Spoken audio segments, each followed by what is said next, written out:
욥기 강의 7번째 시간으로 엘리바스의 충고 2번째로 큰 주제로 하나님만 의뢰하라라는 엘리바스의 충고의 내용을 살펴보고자 합니다. 먼저 영상으로 소개되는 서론 부분 또 현장엔 유인물로 준비되어 있지만 한번 같이 읽겠습니다. 앞서 엘리바스는 욥의 역경을 범죄에 따른 징계라는 인과응보 논리로 지적한 바 있다. 욥이 고난을 토로하자 절망 중에 착자를 죽을 것을 갈구하는 그런 말을 거듭거듭하자 이제 일주일 동안 곁에 있어 지켜만 보던 엘리바스가 욥의 역경에 대한 해석을 하는 거죠. 평가를 하는 겁니다. 그 평가의 기준이 뭐였습니까? 인과응보, 지난번에 신상필벌, 권선징악 이런 식의 단어들을 제가 지난 시간에 소개를 한 바 있었어요. 인과응보, 원인이 있으니까 결과가 있다는 거. 이런 결과가 있는 것은 무슨 원인이 있다는 거죠. 심은 대로 거둔다라는 그런 개념. 이것은 동서고금에 통용되는 일종의 원리들이죠. 그러나 모든 것이 다 그렇게만 되는 것은 아니에요. 예를 들어 콩 심은 데 콩은 나지만 팥 심은 데 팥이 나는 것은 맞지만 그러나 그렇지 않은, 예를 들어서 우리가 선한 싸움을 싸우고 하나님 앞에 최선을 다했는데 고난당하는 자도 있는 거거든요. 그것 때문에 헷갈리는 것이 우리의 삶이에요. 그래서 성도는 성경을 통해서 이러한 교훈들을 통해서 다시 한번 인생의 인과응보가 전부가 아니구나. 인과응보도 맞죠. 성경의 원리 중에 그런 부분도 있어요. 그러나 그것만이 전부가 아니라는 것을 깨닫게 되죠. 그래서 시편 73편 같은 경우에는 뭐라고 그랬으면 시편 기자가 내가 악인이 말이지 죽을 때 고통도 없이 죽고 말이야. 응? 의인은 고생하면서 이렇게 떠나가는 이런 불합리한 세상을 보고 내가 혼란스러웠다 그랬어요. 그런데 내가 성소에 들어갈 때 깨닫게 되었다 그랬어요. 그러니까 세상을 보면 만족감이 없어요. 사람 보면. 그런데 나의 하나님 그분을 볼 때 나는 만족하죠. 그런 것을 깨닫게 되었다. 그래서 그 시편 기자가 이사 악인의 결국이 따로 정해 있구나. 응? 여러분 예수님의 누가복음 16장 부사와 나사로의 비유를 통해서 우리에게 교훈하는 바가 뭡니까? 부자는 덩렁거리고 살았습니다. 그런데 고생하잖아요. 천국에 가지 못하고 지옥에 떨어져가지고 그 고통 가운데 신음하는 장면을 우리는 보게 되죠. 그게 뭡니까? 눈에 보이는 것이 전부가 아니라는 것을 우리 가운데 보여주는 세계가 있음을 알 수 있어요. 자, 오늘 본문에서도 인과응보 사상으로만 네가 이런 결과가 눈에 보이는 결과가 있기 때문에 그 원인은 네가 그 죄를 지었기 때문에 그런 거 아니냐라고 지적을 했었던 사장의 내용에 연이어서 좀 더 구체적으로 이런 인과응보 사상을 거론해요. 자, 계속 서론 봅니다. 본장은 이에 대한 논지가 구체적임을 알 수 있다. 예컨대 엘리바스는 자신이 충고가 수용되지 않았다고 판단해요. 그러니까 자기가 충고하는데도 욥에 관한 그것을 싹 받아들이지 않는 것처럼 느끼니까 욥에게 자기 의존적 신앙에서 벗어나. 너 스스로 잘난 체 하는 거 그거 버려. 이런 식이죠. 벗어나 적극적으로 하나님께 회개하고 돌아와. 나 같으면 8절에 그런 말을 하잖아요. 나라면 하나님 찾겠고 내일은 하나님께 어떡하리라. 이런 식으로 권면을 한단 말입니다. 그 엘리바스가 보기에는 욥이 죽기를 갈구하고 그러니까 이놈의 말이죠. 고난이 힘들어도 하나님을 찾고 회개하고 하나님 찾아야 되는데 이런 식으로 해. 너가 그런 문제가 있었기 때문에 이런 결과가 있는 거야 하는 식으로 책망을 좀 더 이어간다는 겁니다. 그래서 욥에게 자기 의존적 신앙을 벗어나 적극적인 회개를 통해서 하나님께 돌아오라고 촉구한다는 점이다. 이중 본문은 오늘 5장이 그런 내용인데 그 중에 이제 1절로 16절만 먼저 살펴보고자 하는데요. 1절로 16절은 욥의 고난을 범죄와 연결하고 있고 하나님만 의뢰할 것을 촉구하고 있는데 내용을 한번 살펴보자 그런 것입니다. 자, 그러면 성경을 간략하게 개괄적으로 한번 살펴보도록 하겠습니다. 먼저 1절입니다. 너는 부르짖어보라. 네게 응답할 자가 있겠느냐? 거룩한 자 중에 네가 누구에게로 향하겠느냐? 이 말은 무슨 말입니까? 지금 너는 부르짖어 보라만 간절히 기도하라 그런 뜻입니까? 너 그렇게 부르짖어 봐 통곡하고 탄식해봤자 소용없어 이런 뜻이에요. 어? 이런 뉘앙스예요. 왜 그러느냐? 보세요. 네게 응답할 자가 있겠느냐? 반문하는 거 없다는 말이죠. 묻고 지금 답은 우리에게 질문 형식으로 이루어지지만 답은 정해 있죠. 자, 뭐라고 하니까 거룩한 자 중에 네가 누구에게로 향하겠느냐? 거룩한 자 중에 지금 하나님과 우리와의 관계 속에서 우리가 하나님과 다이렉트로 교통하지만 예수님의 이름으로 교통하죠. 그런데 구약적 사고에서는 하나님과 인간과의 중매 관계로 그 하나님의 뜻을 전달해주고 또 그것을 하는 역할을 하는 자들을 천사들로 우리가 이해를 했어요. 그러니까 아마 이 거룩한 자 중에라고 할 때 이 거룩한 자에 대한 개념을 학자들의 견해를 보니까 천사의 개념이 제일 많아요. 그리고 뭐 성인들 킹제임스 버전은 그렇게 번역했는데 제가 보기에는 천사들이 뭐 혹자는 하나님의 아들 이렇게 표현했는데 하나님의 아들들이 1장과 2장에 보면은 보좌 앞에 있었다 이 표현을 보면 그게 구약에서 살펴볼 때 이건 천사를 가리키는 표현이 있었으면 알 수 있어요. 물론 창세기 6장에 나오는 하나님의 아들이 사람의 딸들과 그렇게 했다 해서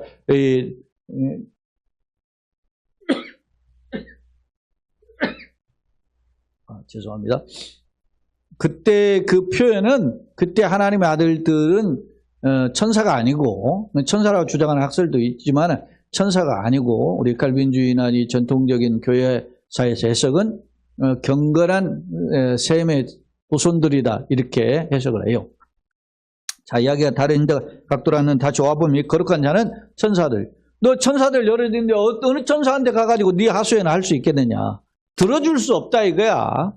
왜? 네 욥의 네 죄 문제를 해결도 안 해놓고 그 기도해봤자 안 돼 이런 뜻이에요. 그러니까 이미 전제하는 겁니다. 이 엘리바스는 욥이 고난당하는 것은 뭐 때문에? 죄로 인해서 고난당한다. 인과응보의 사상에 근거해가지고 욥을 이미 단정해놓고 있어요. 죄인으로.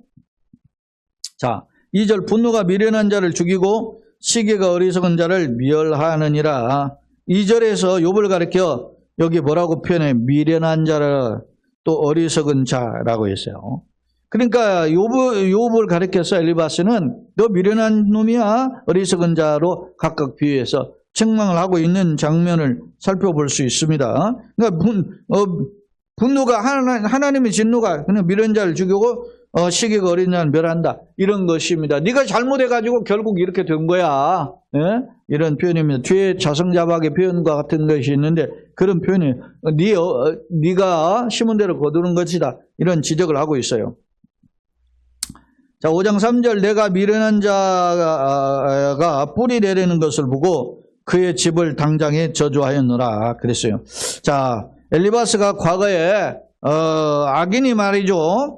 막 잘 되는 걸 보고 그거를 책망하고 저주한 적이 있다 그런 겁니다. 악인이 형통하는 시대가 하나님 뜻은 아닌데 뭐 요즘 비일비재 공갈과 협박과 하는 상황들 보자. 오늘 또 뭐 미국 대통령 선거 결과가 나왔는데 트럼프가 됐잖아요. 내가 보기에는 그게 더 악질해요. 그게 가진 그 교활함, 술수, 거짓말 이런 것들이 막 합법적이지 않는 통계들 들여대는 것을 둘러서 내고 막. 우리나라 주한미군의 사례를 들어봐도 28,000명 주둔한다는데 45,000명 주둔한다고 거짓말이나 하고 말이지. 우리 미군이 그렇게 많이 거기 가서 있을 필요가 없다는 식으로 그렇게 이야기해요. 그렇게 하면 선동정치를 하는 거죠. 세상이 점점 그렇게 가요. 뭐 여러분 보세요. 푸틴이 그러잖아요. 3일이면 우크라이나를 이길 수 있다고 호언장담했어요. 3일이 아니라 지금 3년째 됐잖아요. 지금 횟수로 3년에. 만 2년이 지났으니까. 그런데 어떻게 합니까? 자기네 군인들이 사상자가 미니멈 65만 명에서 맥시멈 100만 명까지 보잖아요. 그러니까 더 이상 군인들을 징집할 수 없으니까 체첸공화국 데려다가 지금 군인들 2만 5천 명인가 데려다가 지금 전쟁에 참여시키고 있고, 이제는 북한 사람 데려다가 하잖아요. 아무리 그래도 그렇지. 예? 내 군인 백성들 국민들을 보내가지고서는 돈벌이 하고 자기만 떵떵거리게 그렇게 됩니까? 그 악인들이 그렇게 잘 살잖아요. 푸틴이 벌써 집권 20년 하고 있고, 김일성, 김정은 3대 세습 정권을 하고 있고, 이게 악이 판을 치는 시대예요. 뭐 보니까 여기 보니까 악인을 당장 저주한다고 망하는 것은 아니야. 그런데 인과응보 사상에는 그런 게 담겨져 있다. 그런 것을 엿볼 수 있어요. 자, 그의 자식들은 구원에서 멀고 성문에서 억눌리나 구하는 자가 없으며 그랬어요. 악인의 자식들이죠. 죄를 지은 자식들은 구원에서 멀어요. 그리고 성문이라는 것은 이게 이제 소위 모든 사람들이 모이는 회집의 장소예요. 거기서 재판도 열리고 거기서 뭐 교육도 하고 거기서 사람들이 상거래도 하고 이런 곳이 성문이에요. 성문이라는 게 바사르라고 하는 히브리어에는 그런 의미가 담겨져 있어요. 그런 데서 자식들이 성문에서 억눌리나 재판받아가지고 사는, 소위 말하면은 단체 이지배를 당하는 거죠. 하지만 누가 건져줄 수 없다. 왜? 악인의 자손에 대한 징벌을 지금 이야기하고 있어요. 자, 또 그가 추수한 것은 악인이 계속 이야기해요. 그가 추수한 것은 줄인 자가 먹되 덫에 걸린 것도 빼앗으며 올무가 그의 재산을 향하여 입을 벌리느냐. 아무리 제가 추수해도 자기가 먹지 못하고 딴 사람이 가져가 먹는다는 거예요. 그리고 결국 자기 있는 것도 빼앗기게 된다. 왜 이런 이야기를 지금 계속하죠? 왜 욥한테 와가지고 위로하러 왔다가 욥한테 이런 이야기를 하는 이유가 뭡니까? 욥, 네가 이런 사람이라는 식으로 지금 욥이 너 그런 놈이야. 뭐 이렇게 이야기는 대놓고는 표현 안 해도 이렇게 간접적으로 욥에 대해서 깨닫게 한다고 지금 나름 어떻게 해요? 충고를 하고 있는 겁니다. 응? 그래서 제가 이 말씀 준비하면서 강단에 있는 목사가 설교를 그냥 허공에 외치는 설교를 하면 안 되겠구나 하는 생각을 다시 한번 하게 되는 거죠. 정말로 내가 하나님의 합당한 진리의 말씀 파수하고 전해야 되는데 그것이 우리 교우들에게 깨닫는 은혜가 되고 또 삶의 피부로 그것을 열매로 나타날 수 있도록 도와주옵소서. 이런 마음 필요하다는 거죠. 깨닫게 됩니다. 자, 6절, 7절에 보면 재난은 티끌에서 일어나는 것이 아니며 그냥 재난은 갑자기 어디 뭐 이런 구덩이에서 그냥 갑자기 생기는 게 아니라는 거예요. 그리고 고생은 흙에서 나는 것이 아니니라. 이게 그냥 콩 심은데 콩 나고 팥 심으면 팥 나지. 그냥 원인도 없는데 그냥 이렇게 갑자기 생기지 않는다. 그런 이야기예요. 사람은 고생을 위하여 났으니 불꽃이 위로 날아가는 것 같으니. 여러분, 불꽃이 아래로 숙이지는 않잖아요. 불꽃이 위로 훨훨 타오르잖아요. 그죠? 그러니까 이게 자연의 섭리라는 거예요. 그런 것처럼 네가 무엇인지 고난당하는 거 있는데 그냥 억지로 당한 게 아니야. 뭔가 있기 때문에 그런 거야. 토설해 뭐 이런 식의 접근을 지금 하고 있어요. 그러면서 보세요. 그 다음으로 그냥 끝난 게 아니에요. 8절에 이어지는 게 나라면 나 같으면 엘리바스라는 거예요. 엘리바스 내가 네 입장이라면 그런 뜻이에요. 8절에 그러나라고 하는 단어가 지금 생략되어 있어요. 그러나 나라면 하나님을 찾겠고 이 절망적에서 불평 원망하고 죽기를 갈구하는 마음이 아니라 하나님 찾겠고 내일 하나님께 의탁을 해. 나 다 맡기겠다. 여러분 그게 말은 쉽죠. 이게 틀린 말은 아니야. 원인과 결과의 인과응보 사상이 없는 것도 아니라고 지난 시간에 있죠. 성경에도 있어요. 그러나 이 어떤 면입니까? 사리에 합당한 어떤 충고는 아니죠.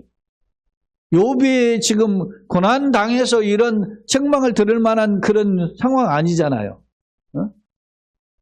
그 하나님의 깊은 섭리를 깊이 들어가 보지 못한 거예요, 지금 엘리바스는. 그러면서 그냥 전통적 상황 속에서 흐르는 상황 속에서 인과응보 사상의 근거에서만 욥을 책망하고 있음을 오늘 알 수 있어요. 자, 나라면 하나님을 찾겠고 하나님께 의뢰하리라.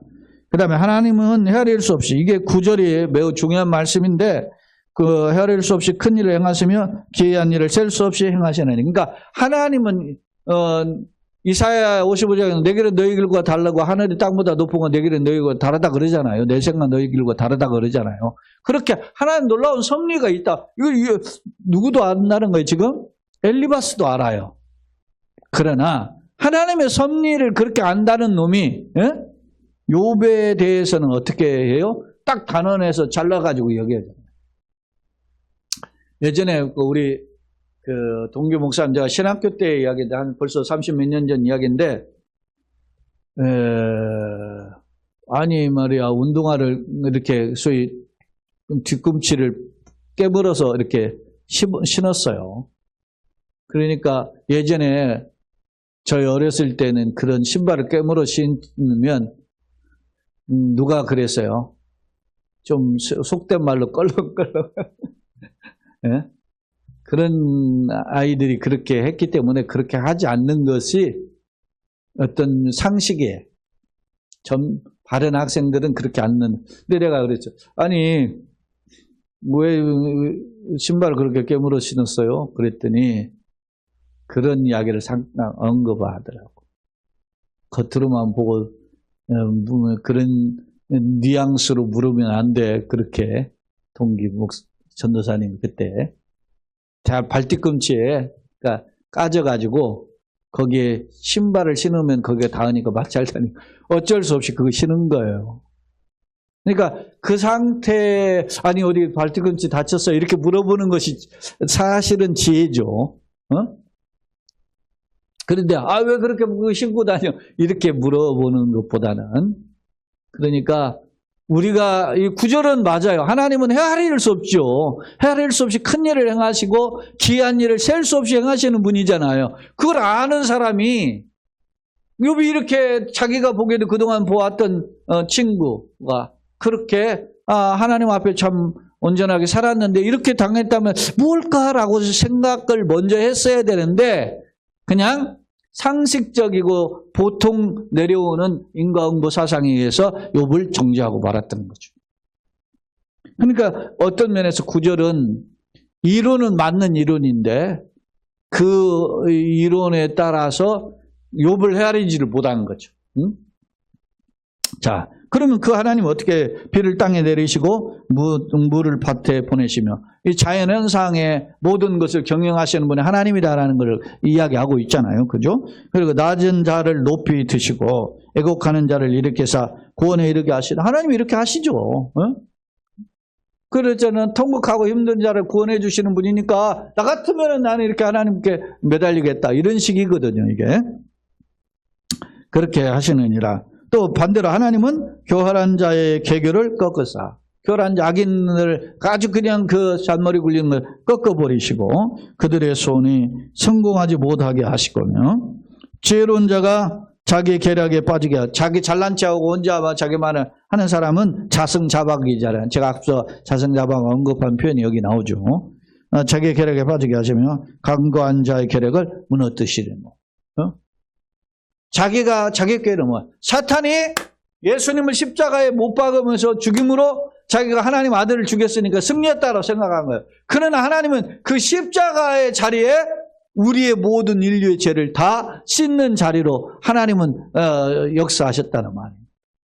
하나님의 그 소위 말하면 뛰는 놈이 나는 놈이 있다는 식으로 아무리 사탄이 알고 있는 것처럼 하죠. 하나님의 그 넓고 깊고 오면 섭리를 깨달지 못하죠. 오늘 본문의 표현은 그런 표현이죠. 지혜로운 자가 자기의 계략에 빠지게 하고 강교한 자의 계략을 무너뜨림으로 그들은 낮에도 어둠을 만나고 대낮에도 더듬기를 밤과 같이 하나다. 대낮 하는 대낮에만 깜깜해가지고 흑암에 있는 것처럼 산다. 그런 거예요. 말로는 맞죠. 응? 소위 언어는 화려해요. 하나님에 대한 논리는 화려하죠. 누가? 엘리바스가. 그러나 실상은 하나님에 대한 그 섭리 가운데, 비상한 섭리 가운데 있는 이 욥의 이 고난은 잘 모르고 있는 거죠. 그래서 우리가 때때로 성경을 많이 아는 듯 하지만 우리가 때때로 더 부족한 듯 보일 수도 있는 것이죠. 그래서 하나님, 내가 이 말씀대로 살고 그것을 지혜로 분별하고 감당할 수 있는 힘을 달라고 기도하는 것이죠. 건방지지 않고. 자, 15, 16절 하나님은 가난한 자를 강한 자의 칼과 그 입에서 또한 그들의 손에서 구출해. 강한 자의 칼, 그 입, 또한 그 손. 그러니까 아무리 강자가 강력하더라도 하나님께서 가난한 자, 뒤에 또 가난한 자 또 나와요. 가난한 자, 힘들고 약한 자를 대변하는 사람이죠. 그건 구출하여 주시나니. 그러므로 가난한 자가 희망이 있고 악행이 스스로 입을 다무는. 하나님이 이런 분이야. 이렇게 좋으신 분인데, 네가 말이야 이렇게 고난을 당했으면 하나님 찾아야 될 거 아니야. 나라면 하나님 찾겠다. 이런 식이거든요. 말은 맞는데 그러나 상황에 어울리지 않는 말이다. 아무리 비싼 옷 좋은 옷이 있어. 그런데 반팔 반바지가 이 시간에 어울리겠느냐, 이 계절에. 그렇죠? 안 어울리는 거죠. 적절하지 못한 지금 것을 가지고 자기 나름대로 인과응보의 논리에, 그리고 회개, 설령 죄를 지었더라도 회개하고 엎드린 자에게 회복하시는 은혜, 약한 자를 다시 한번 붙들어 주시고 악한 자, 괴계에 있는 자를 망하게 하시고 심지어 그의 자손까지 징벌하시는 그런 하나님임을 상기는 했지만, 그러나 욥에게는 이게 어떻게 해요? 피부로 와닿지 않죠. 아멘, 고맙다, 너무 고마워, 이런 표현이 아니잖아요 지금 욥에게는. 그래서 오늘 말씀을 통해서 다시 한번 우리 자신을 되돌아보게 됩니다. 자, 두 번째 화면입니다.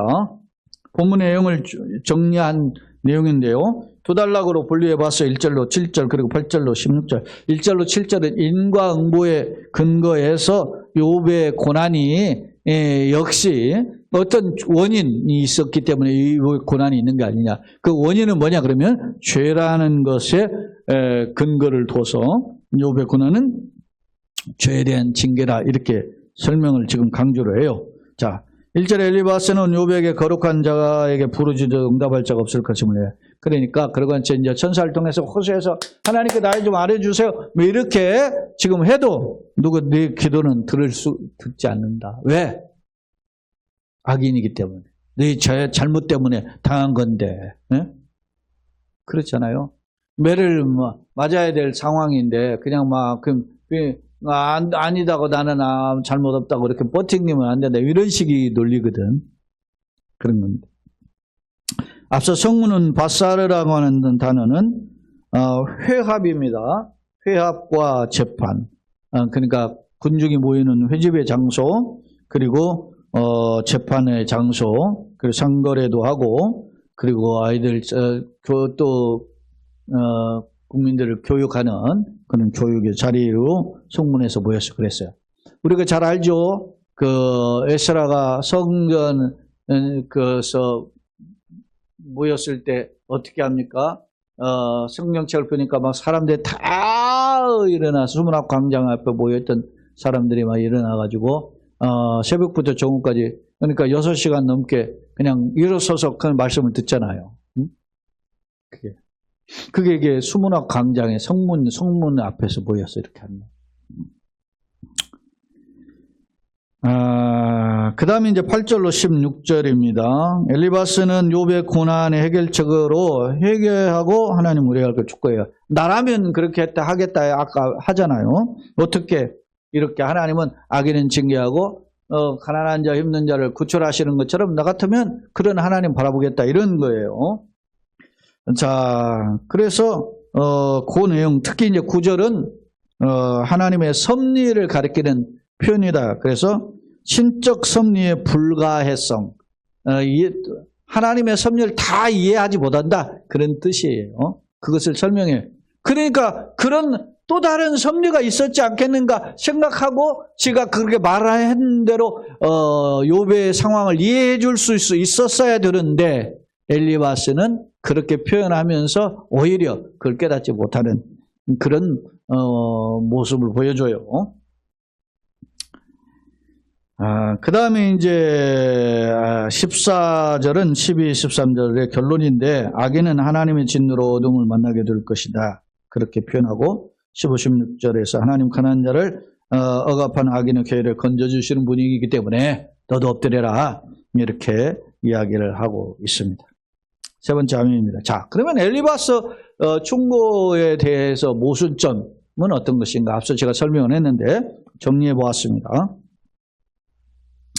첫째, 인과응보. 성경에 나타나는 내용이지만 엘리바스의 충고가 모든 시중일관 욥의 고난은 인과응보 때문에 그런 논리로만 할 수는 없는 것인데 그렇게 이끌어가고 있다는 거죠. 엘리바스는 욥의 고난, 현재 지금 비관적 현실이잖아요. 비참한 그 모습들이잖아요. 지금 그런 것을 악에 대한 보응으로만 해석을 했죠. 하지만 성경의 인과응보 사상이 비록 있지만은 그러나 모든 결과가 원인에 따른 것은 아니다. 여러분, 예수님이 이 땅에 오셔서 십자가를 졌으면은 사람들은 막 그랬죠. 나무에 달린 자마다 저주받은 적음이잖아요. 그래서 다 적어도 거기서는 안 죽어. 그냥 죽더라도. 죽는 거 누가 좋아해요? 하지. 그런데 나무에 달려서는 안 돼. 근데 예수님은 그 나무에 달렸어. 왜 그랬을까? 그럼 예수님이 무슨 잘못해가지고 저주받아 죽은 겁니까? 인류의 죄를 지고 가는 세상죄를 지고 세상죄를 지고 간 하나님 어린 양이라 그랬잖아요. 그 어린 양으로 죽으신 그게 하나님의 섭리. 예수님은 인과응보 사상에서 인자는 머리 들 것이 없다 그랬잖아요. 납비 어디 계시오니까 그러니까 와보라 카멘시 그랬더니 머리 들 것이 없죠. 여러분 오늘날 같이 예수 잘 믿는데 왜 그 모양 거꾸로 살아? 그런 이야기 종종 듣게 되죠. 그럴 때 마음이 좀 답답한 부분이 있죠. 어디를 가도 내가 예를 들어서 누구 한번 가서 밥이라도 한 끼 사고 차라도 하나 사고 그럴 수 있으면 조금 귀가 살죠. 이게 세상에. 이번 트럼프 당선을 위해서 그 뭡니까 테슬라의 회장이 2,500억 썼다잖아요. 개인 사재를. 그랬더니 뭐 최고의 지금 히어로가 된 거잖아요.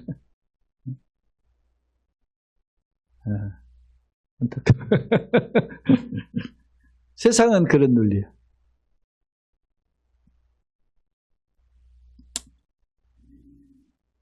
자, 두 번째 섭리에 대한 이제 모순이에요. 비록 하나님의 섭리를 거론해 앞서 9절을 거론했었잖아요. 9절에 그랬잖아요. 하나님 어떤 분이냐 헤아릴 수 없는 그런 큰 일을 행하시는 분이다. 그치가 말을 했어요. 엘리바스가.